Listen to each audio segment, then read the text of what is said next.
Yeah. I feel like I'm surrounded with a lot of ladies, literally. A lot of ladies. We're just two. Yeah. There is no money anyway. Yeah. So imagine people that don't have the three basic needs of life. That is shelter, food, and clothing. So imagine you cannot even afford any of these three. That's sapa. Because we don't want to be complaining every time. Let's just be positive about the economy. I think that's a good approach to going through the economy. Positivity. Before now, our rent was very reasonable. Like you could go out, you should stay, you could vex and say, I'm leaving my father's house and I want to go and get my own apartment, that kind of thing. Yes, as a But man now- that you are. But now you cannot even vex, because if you should vex, you vex and go to agent's place, and then agent will vex to you, and then you you vex and come back. Exactly. For me, the economy has not been good. It's not smiling on anybody. Both the rich, the poor, the middle class, everybody is crying as it stands Not now. the rich though. What we call the Asian tigers. That's Asian countries that had to come out from economic crisis. We have South Korea, we have Hong Kong, we have Taiwan, and then we have Singapore. How they were able to come out of it, they have one thing in common. They had to establish an exports driven system where they were exporting.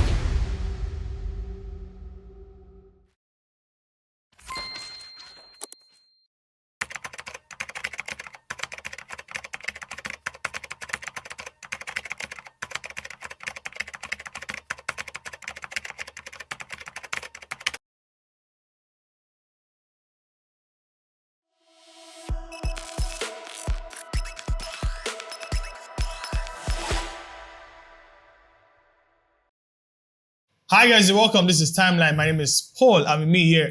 Jonas. And here is Faith. You guys are welcome Thank to you. Timeline. It's Thank nice you. to have you guys. Thank Same you. here. I feel like I'm surrounded with a lot of ladies, literally. A lot of ladies. We're just two. Yeah? You know, so If far, I bring my cabals, you have a cabal. not really cabals, sha, but like my entourage. If you come with your gang, It will be not the 30PG you are gang. blessed among women. really? Receive it. Around not. You guys are welcome to Timeline once again. This is going to be another interesting episode. Today we're talking about coping with economic hardship.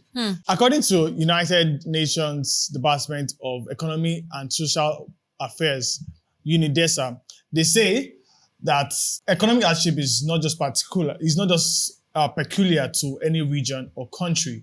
It is something that hits the world globally, especially following the effects of COVID-19 pandemic. Most countries, most regions around the globe have not been able to recover from the heat of COVID-19.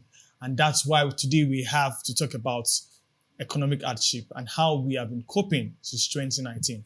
Yes, thank you so much, Paul. That was a very wonderful intro. And for the fact that UNDESA has actually talked about that no country is left out, behind. yes. Yes, left out. So it's a general thing. So let's come to the definition of economic hardship by World Bank. So according to the World Bank, economic hardship refers to a situation where individuals or households face severe financial crisis or distress, often due to poverty, income inequality, and limited access to resources. And this simply means that there is no money anyway. Yeah, There is no money. There is no sufficient, even though there is money, it's not sufficient for you to provide for your daily needs. Yes. So imagine people that don't have the three basic needs of life. That is shelter, food, and clothing. So imagine you cannot even afford any of these three. That's sapa. Sakwa report. So actually, also the World Bank has also said that global economic growth is once again for the third time in a row about to sink, coming from 2.6 in the previous year, and now in 2024 it's currently at 2.4%. This is a gradual sink. Let's go back a bit. This is not the first time that our world will be hit with something very as grave as this. Yeah. Yes. Let's go to post-World War. Yes. After World War, right, there were a lot of destructions year in, year out. And one of the countries that actually faced the heat was Germany. Following World War II, Germany was in a total wreck. No infrastructure. They had to basically start from ground again and build up. Yes. And I remember then the councillors at that time, in person of Councillor Conrad, he and his minister for economy, his economic minister, Ludwig Ertl, they together created this particular reform that helped in helping them recover their losses. And one of the things that they did was to ensure that they dropped the restrictions on markets, ensuring to just make sure that whatever is going on in the market is just by simple supply and demand. Also, they also ensured that there was fiscal stability. And one other thing that they did again was industrialization of Germany to ensure that Germany were now producing their own things. And again, one thing that they did again, and after all of this, right, Germany rapidly were able to recover from this particular economic downtown. So to add up to what you just said, there's another country called South Korea. So South Korea experienced war. I know that war is one major factor that can make countries to go into economic hardship. And South Korea actually suffered that. So around 1950 to 1953, that was when this whole economic hardship hit South Korea badly, that they had to become one of the poorest countries in the world. So what really happened was after that war, they lost a lot of their buildings, infrastructures, industrializations, a lot of things went into extinction, and they had to now start afresh. So that was a downturn for their economic sector. So what really happened? How did they recover? Around 1960s, President Park Chung-hee, the president as at then, decided to do something very, very important. So he was he drafted out a 5-year plan for their economic sector. And the major thing he wanted to do, or he did, was to make South Korea a producing nation, a producing country. Not that they will produce, but they also exported. So they started producing more of electronics and all that, and they were exporting that. And that was actually what contributed to their boost in their economy. Yeah, that was a good one on South Korea. But then in history, not just South Korea, we have what we call the Asian tigers. That's Asian countries that had to come out from economic crisis. We have South Korea, we have Hong Kong, we have Taiwan, and then we have Singapore. These are the Asian tigers, and we have the economic history, following the economic history in the 1950s, how, just like you said, 1950, South Korea had to come out of a war that ended in 1953. And then in 1950, these countries experienced economic hardship, but how they were able to come out of it, they have one thing in common. They had to establish an export-driven system where they were exporting. They were not importing. They were thinking of how they're going to produce things for themselves, this product for themselves, like industrialization, investing in human capital. And I think that's one of the things that Nigerians should learn from these countries. Industrialization, how we can improve on ourselves, how we can increase our exports and reduce our imports. So those are the things that those countries did, and other countries are learning from them. We also have what we call the Asian tiger cubs. These cubs now, they mean baby tigers. That's Indonesia, Malaysia, the Philippines. They are learning from these Asian tigers. And Asian tigers, they also learn from Japan's economy, how Japan is expanding their economy, and they also had to learn from it. And I think Nigeria, we should also look inward, not just they should also look from countries that are progressing, even in the African sector. South Africa now, their gross domestic product, I think, is the highest in Africa, followed by Egypt, and then we have Algeria. So let us look at what we can do for ourselves as Africans as a whole. Africans for Africans. Yes. Okay, we're going on a short break now. Once we return, we'll continue the discussion on coping with economic hardship.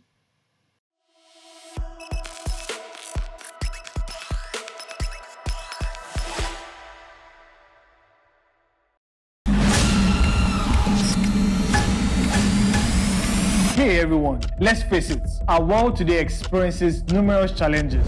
And guess what? Our community isn't off the hook either. Most of the world issues are either not talked about enough or never talked about at all.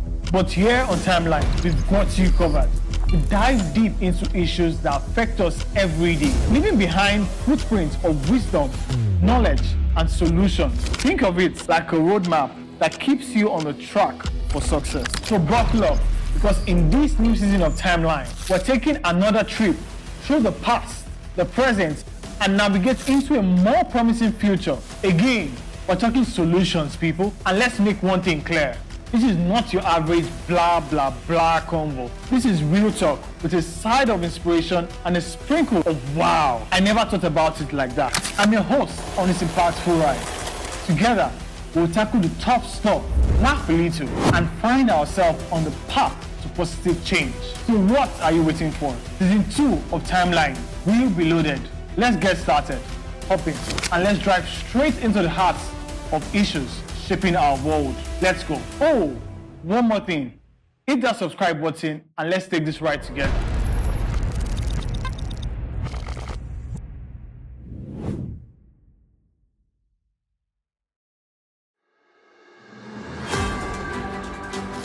Every day, amazing stories of hope and tenacity unfold across the globe. On Hued Hour, we dive into these inspiring tales and discuss the vital work being done in the humanitarian and development space. Humanity has never faced a shortage of challenges, yet we rise stronger through teamwork and determination. Though these remedies are often underreported, on Hued Hour, we advocate sustainable solutions. We bring you the latest and most impactful news on how lives are being changed. We engage with young change makers and experts who provide valuable insights into relief efforts and the challenges faced by local communities through a global perspective. Join us every Wednesday by 8 a.m. on Hued Network's YouTube channel as we embark on this journey of positive change.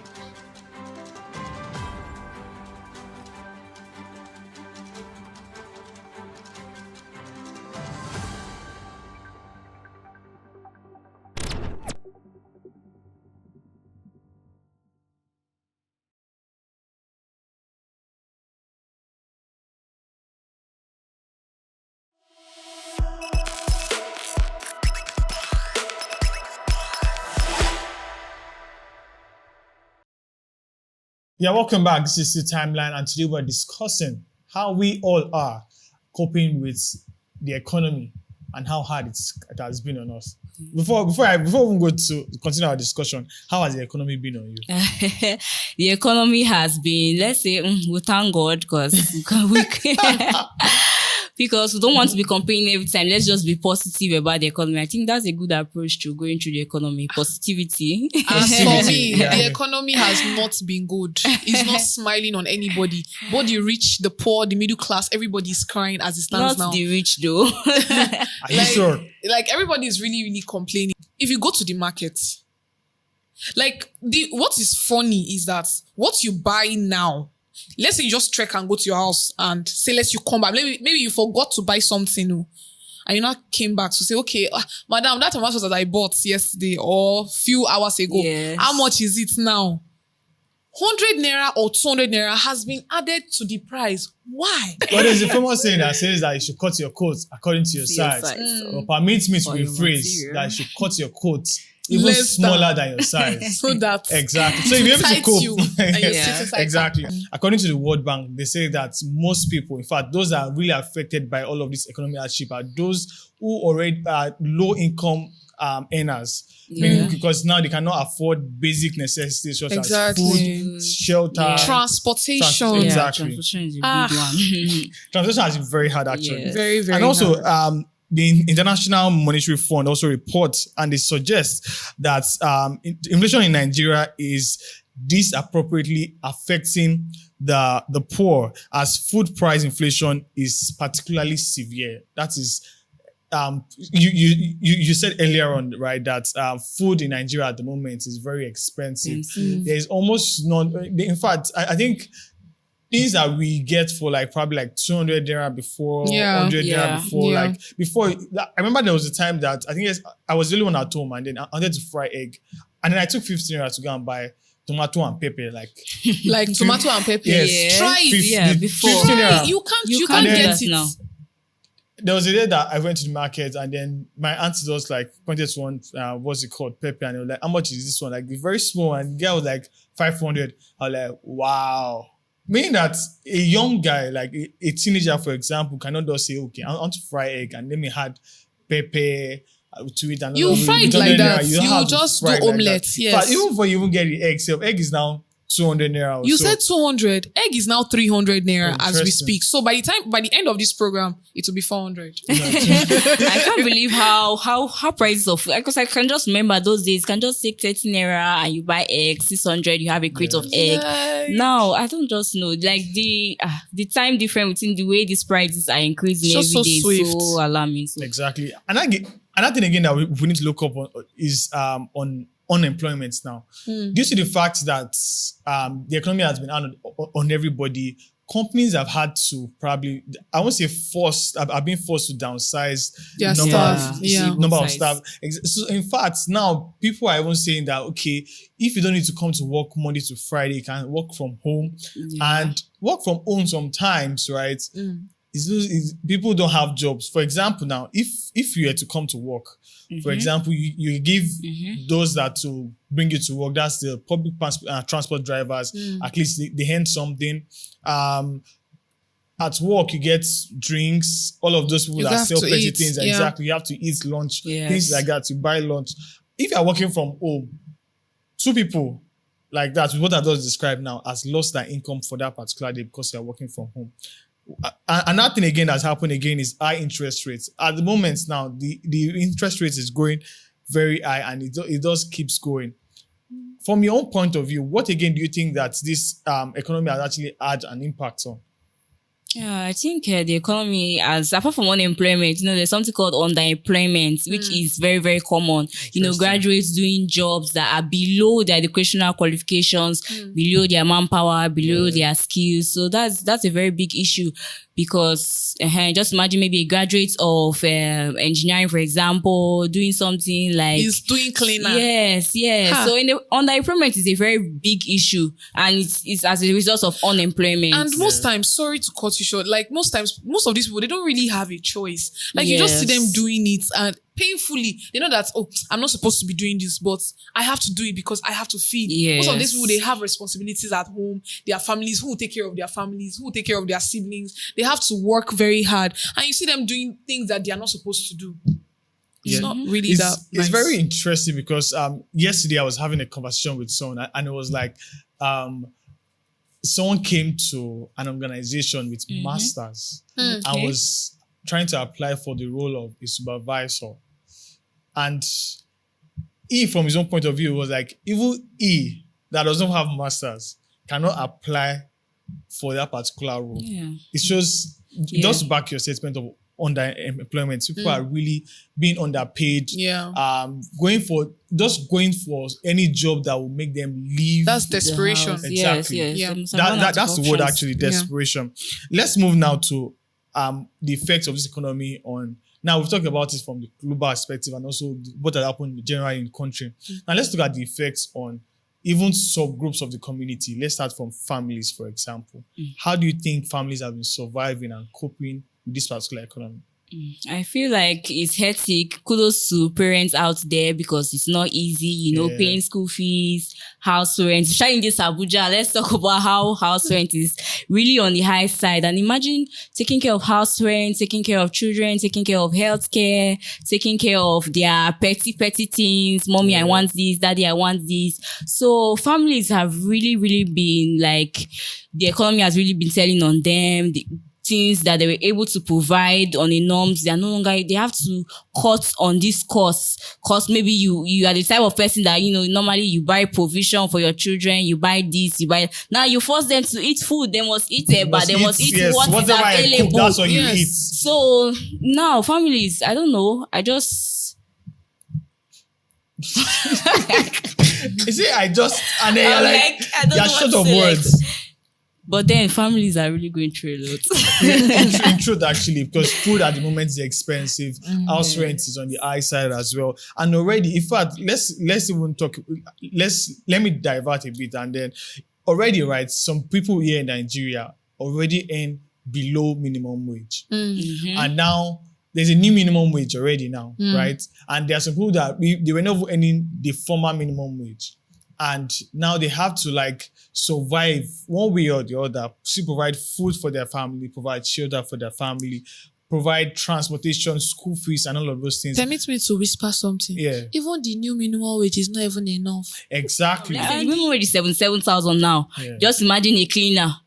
There's no organization that want, but in advanced country, like minimum wage stands. If that's the minimum wage, that's the approved minimum wage, then that is the minimum wage that any worker should be paid. But in Nigeria, you go work, you no go work. If you no go work, leave them. Now, it's like, but again, I do understand that there are actually certain things that should be in place before any organization can pay minimum wage. Yes. For example, there is a number of minimum staffs that you should have, Yes. and amidst other things, right? Yeah. So now, after the families, now I think, and that's subset to look at are the youths. Okay.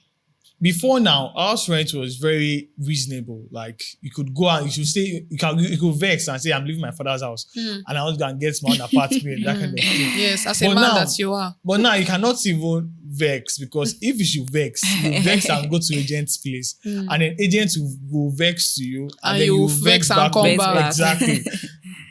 One of the things that starting in life basically now has now become very difficult for youth. And that thing again is the number of out of school youths that we have. Yeah. Education has become very expensive here in Nigeria. It's gradually becoming expensive in Nigeria. Yeah. Yeah. People families are not able to sponsor their wards to go to school or all of these places. And now let's look at the effects now on children. What do you think are the effects that all of this will have on children? Already the family is not able to provide food, shelter, and all of the basic things that they would need. And now the children who are very dependent on these subsets, their parents, and also the youth in their community, how do you think they're able to cope with this economy? How do you think they're coping, or how are they living, surviving in this economy? Well, I feel those the kids currently. I think when I was young, I did not really understand what it means to. I don't understand what provision means. My own is that whatever I say, I get it sometimes. So, but as it stands now, I feel every child in this world now understand how hard it is, because you can't. Even though they are still demanding for things from their parents, but if there is now a drastic fall, the children now can now understand how their parents are feeling. If you just go to, okay, mommy, please, I need this, and she'll just look at you, I don't have. And you just respect yourself. Some of them shall, but some, they will still be doing the whole gra stuff. But I think majority of the kids, even most of the kids begging on the streets, they now understand that, you don't read for everybody, because before, during those our former president time, before any beggar even comes, you have already given. But now you see people begging, and in fact, the rate of beggars has increased. And because both the people that you're even begging from, they are even begging together, you understand? So everything, children now, it's not really funny on their end. And I know that another aspect that have affected these kids is in the aspect of malnutrition. I think the malnutrition is on the high side as it stands now, because normally before, people eat like balanced diets in quotes. But now, if you see only carbohydrates, you will be grateful. If you see only gari, you drink it with your full chest. Not like before that, if they give you gari to drink, you'll be like, what's the meaning of this? So I feel they understand now. But again, just so you know, Gary has actually a lot of health benefits. Yes, that saved us. We're not talking about Gary today, even though I've educated you on the benefits of Gary. But regardless, go and check it out. I'm not even kidding now. It has a lot of health benefits. It's okay. When you tell us that you survived on Gary. Well, I won't go into details, but I'm telling you, you don't want to know why I even searched for that thing in the first place. Yeah, testimony. But actually, Gary has a lot of benefits. So now let's move into strategies and initiatives that can be done by our government to help cushion all of these things. I'll start from your economists, because I feel you're an expert here. Well, one of the first things I think government should do is like encourage small and medium scale enterprises, because there are a lot of business young people starting up their business, and if you don't encourage them with like good economic policy, they will be discouraged to like continue. So these are the things that we actually need, innovative people that are willing to start up something. So I think one of the things that government should do is to like encourage small and medium-term enterprises, like reduce tax, make sure like provision of loan for them to start up something. And grants. Yeah. So that's what I think. One of the first things government should do, should look inwards, like start from the grassroots, the small scale enterprises, the medium scale enterprises. So that's what I think should be one of the first steps that the government can do. Yeah, so I agree totally with you. In the spirit of investing in young people, like in their business and all that, another thing is I think as a country generally, starting from South Korea. South Korea is a very good example of how they came out from economic hardship. That's the aspect of exportation. Yes. Be a producing nation. I know it's not really easy.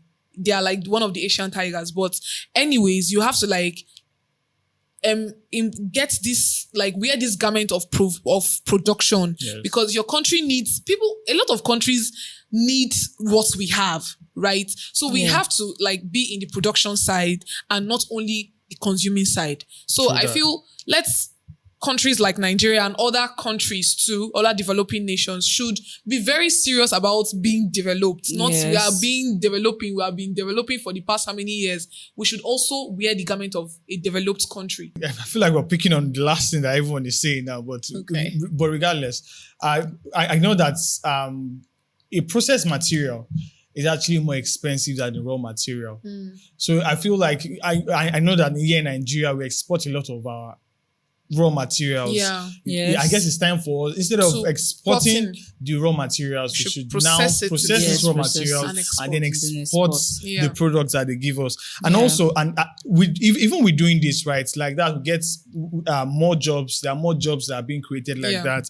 And also, we should try to invest in training and education. The International Labour Organization encourages the government to partner with private sectors in order to offer retraining programs, especially for youth and also development workers. It is very important for us to retrain. I know that we already have the basic knowledge already. But again, the world is moving and times are changing. So it's very important that we need to change as well. We should also evolve with the way the world is evolving. Now, we've talked about what the government should do, what the organizations should do. Now, what should we in fact, not even what should we do. I want to know what you are doing. Okay, one of the things I'm doing, like to go through every day, is savings. I cannot emphasize the importance of savings. I know people say, how much am I earning? Like, no matter how small, I think that... Let us put a number to this thing. Let's take, for example, that in a month, someone earns roughly around 85,000 naira. Okay. If that were you today, how will you save from that? How will you spend from that? How will you feed yourself from that in a month? Yes, it's tough, but at least if you are earning about 85,000 naira, I don't know what your like challenges are, like what you do every day. But I think you should be able to save like at least like 25,000 naira from it. Not that it's going to be an easy route, because you can easily just spend the whole money. We've saved 25,000 now. We have 60,000 left. Yes. So how do we spend 60,000? For feeding, transport, and some miscellaneous. All of our basic things, bathing soap, toothbrush, toothpaste, and things like that. But you can still carry them over. You can still save. You know all these things. There's some things that you don't use every month. There's some things that you can just like buy for long-term use. So you can also like just try to, if you can save 25,000 naira this month, see what you can buy for long-term. See what it's not an easy like system, but you just have to save. Like, you know, that sometimes you need, emergencies can come up and then you don't have any money at all. It's better that you have something, even if you don't have up to like what you need at the time of that emergency, but you have something to fall back on. So I really encourage savings, no matter how small. Exactly. Okay, well, as for me, what I'm really doing right now, okay, like you already know, I'm into the fashion line. One thing I would advise people, literally, is to have a skill. Having or getting a white collar job is not enough. Yes. The economy sector in Nigeria now and all over the world has made people to be multitasking.